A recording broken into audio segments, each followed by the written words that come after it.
Hello and welcome to the DSP project, your weekly fix of music production and technology. I'm of course your host Rupert Brown, and this week we're beginning our interview with Tim Debney, who is a phenomenal mastering engineer.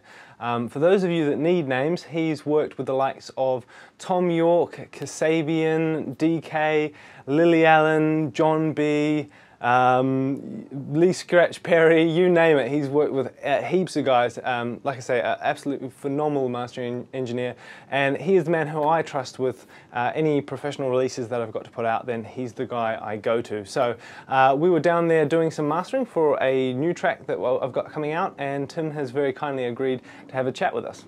First of all, I'd like to talk a little bit about yourself. Something that always interests me is your kind of beginnings, your first sort of interests in music. Yeah, I mean, my first interest, well, before I even got a job in the industry, I suppose, was when I was at uni, not doing anything to do with music, but playing around with sort of samplers and synthesizers. And, you know, me and my mate bought our first little 16-track mixing desk when we were at uni, and playing around with writing tunes, and then finished uni and basically needed to get a job. My wife was pregnant.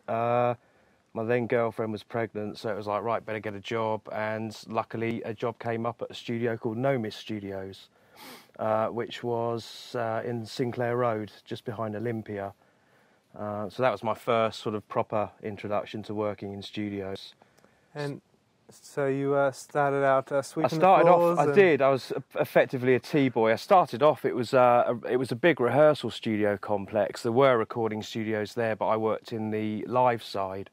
So you would go in of a Monday, and there were 5 big rehearsal studios, and you would have a certain number of bands coming in that week, and you would go in and basically mic them up, set a mix up, route all of the instruments to monitor mixes, and it was basically for bands to go there to rehearse for full productions before they would go on tour, or before they were going into do a set of gigs basically, or tour. So yeah, I mean, we worked with all sorts of people there. There were sort of lots of sign bands. I think the first day I was there, we had the Who were in. Roger Daltrey was there with the Who. Paul Weller was in one of the other studios. So it was a real suddenly, like, you're there with all these people that you'd grown up listening to, which was a bit of a bizarre experience to start with. So I did that for 2 or 3 years, and then sort of moved into the mastering side when the studio decided that they wanted to set up a little sort of in-house mastering studio, which they asked me to run. So that was sort of where I started out anyway, as the live side, live engineering. Wow. And so did you, how did it come about? So with you doing the mastering side of things, did you find that more interesting? Were you happy to take that on, or were you I was very happy to take it on, because really being a live engineer, the next step from doing what I was doing at that studio was to go out and be a tour engineer, go out and mix gigs, go out and mix on a tour. And to me, that, I love doing it at Nomis. I love setting up different bands every day, but the thought of perhaps spending every evening or every weekend night, your social life just goes, basically. You're on tour with a band, and as much as that might be fun for a while, I had little kids at home, and, I just thought, do I want to spend my time off touring wherever, doing live gigs, go and work in a concert stadium type affair? And it just didn't really appeal to me.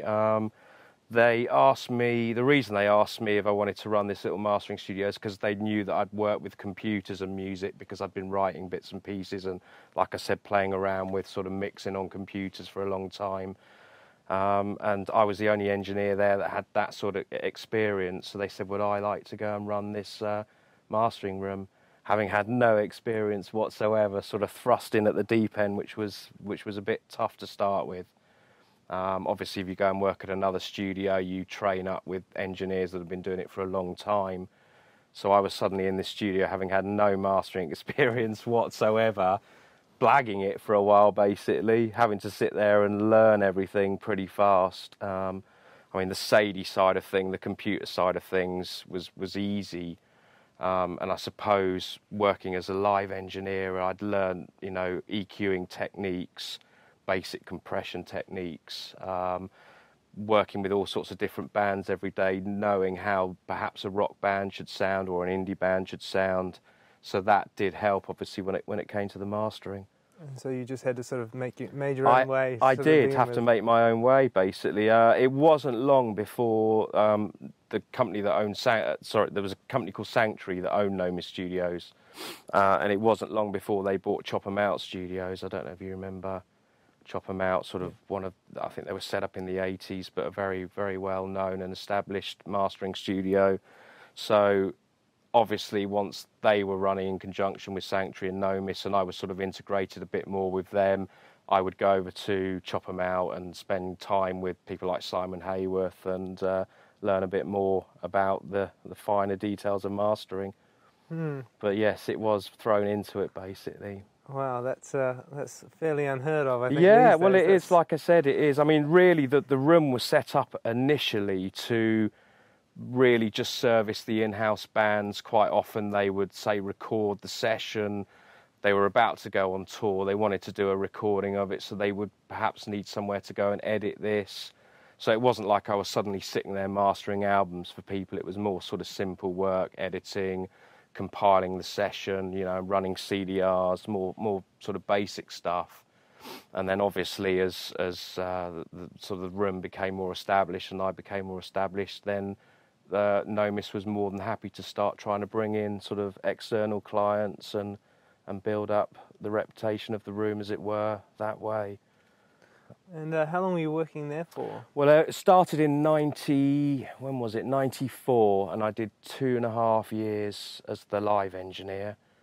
And then must have been 97 was when they set up the mastering studio. So you were mastering there for a while? Yeah, till 2000 when we moved to the townhouse. And again, Sanctuary bought the townhouse studio, so we then got integrated over at the townhouse. They shut the rooms down at Nomis, unfortunately turned them into offices, as what happens with a lot of these big studios. And then that was when I started out at the townhouse, basically, which was fantastic, because that's where you really got to work in a top room with, obviously the gear I had at Nomis was okay. The EQs and that side of things was pretty good, but obviously we didn't have the big PMCs. We didn't have a lathe, so it was, as soon as we went to the townhouse, it was obviously a professional, much more professional setup, and other guys again to learn from and pick up tips from, basically. And so was that your introduction to the lathe? Yeah, again, that was probably a couple of years after being in there that I'd obviously always wanted to cut vinyl. I used to DJ out a lot when I was at uni and before uni, and I'd always loved vinyl, got a big vinyl collection at home, so the chance to go and work with cutting vinyl was fantastic.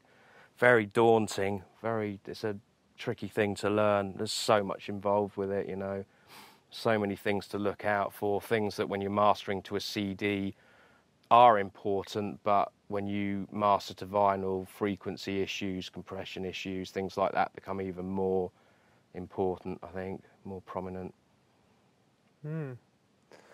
Fantastic. Yeah, it's unfortunately it's a fairly rare art these days. It is. I mean, surprisingly, you'd be surprised at how many bands do still want 7 inches cut, albums cut, 10 inches cut, and obviously they are not going to make money out of it these days, or not much money. They're more using it as a promo tool or a sort of marketing tool. So you've got a band where their main release is on a CD and they may only press up 500 or 1,000 units of vinyl, but they've still got to get the lacquers cut somewhere. So obviously I'm not cutting every day. You might go a couple of weeks where you don't do any cuts, and then you'll get, say, 3 or 4 in a row. They sort of come in sort of fits, basically. Obviously dance music kept vinyl going throughout the 90s, and what's happened these days is it's more the indie bands and the rock bands will want vinyl again. That's interesting. Yeah. A lot more so than the electronic acts. Yeah, the electronic acts don't seem so much to be putting stuff out on vinyl these days, I guess because their budgets are tighter. I guess there's many reasons, but yeah, they've dance music's really dropped off on vinyl release. DJs, I guess, are taking out CD decks or taken out, software, taken out Tractor or Ableton or something like that, and doing it on a laptop basically. It's easier in a way, I guess, because you've got a wealth of tunes, at your fingertips. You're not carrying a great big bloody record box around with you anymore, and you used to have to be a bit choosy about what you took out. But I suppose now with CD decks and laptop decks, you've just got everything in front of you. So coming back to Townhouse, so you integrate with these guys. It's a bigger studio, better facilities. I mean, were there quite a few guys working there? Yeah, there were. I mean, we had when I first started there, we had 5 rooms working with 2 engineers per room. So there were 10 of us basically working. Wow. 3. We would do day on, day off a week. So you'd do your 3 12-hour days a week, and then the other engineer you shared the room with would do the other 3 12-hour days a week. So it was a busy old place. We were kept pretty busy. And you stayed with them for a while? Till 2006, when we then set this up. We'd heard rumours that the Townhouse were going. Nick Watson, my business partner, who I set this studio up with, we'd been chatting for about sort of 6 months or so about, contemplating setting our own facility up. And then when we heard the final it didn't become a rumour anymore, it was knowledge that they were going to shut the Townhouse down. It was the push that sort of Nick and I sort of needed to go out and just do it, to go for it basically. And how long ago was that? 2006. So we left Townhouse in July 2006, and then we took over this building October 2006. We knocked this room down. We've got 5 rooms here. We rent 3 of them out to writers and producers, but we knocked this room down basically and had it built to a proper spec. It was a mastering room beforehand, but we just didn't feel that the vibe of it was right, that the acoustics were right. When you've been at the Townhouse and you've worked in a really nice room and you want to try and attract your clients that you had there, you need to set up a room as good as, or better, to try and keep everyone interested, basically. And this is, I may say, a fantastic sounding room. It's a lovely room. It's the best room I've worked in, and I'm going to say that, obviously. I'm going to be biased, but it is. I think the main difference in here to the Townhouse room, which was okay, but looking back, it had issues, is the depth and space that we have in this room. The rooms at the Townhouse were a lot shallower, and the speakers were soffit mounted for a start, and they never seemed quite right. I remember when we set this room up, the guys from PMC said, if you can, leave your speakers freestanding, because if there are any standing wave issues or frequency problems, you're able to move them, but once they're mounted in the wall, all you can then do is baffle out the walls or baffle out the ceilings, and to sort those issues out. So in my old room, it was about half the depth of this, and you were literally sitting with the speakers almost right in front of you. And it's nice in here to be able to move back and get a different perspective on the sound. Obviously, there's the sweet spot, which is where we sit, but then it's nice to be able to move around and check out different perspective.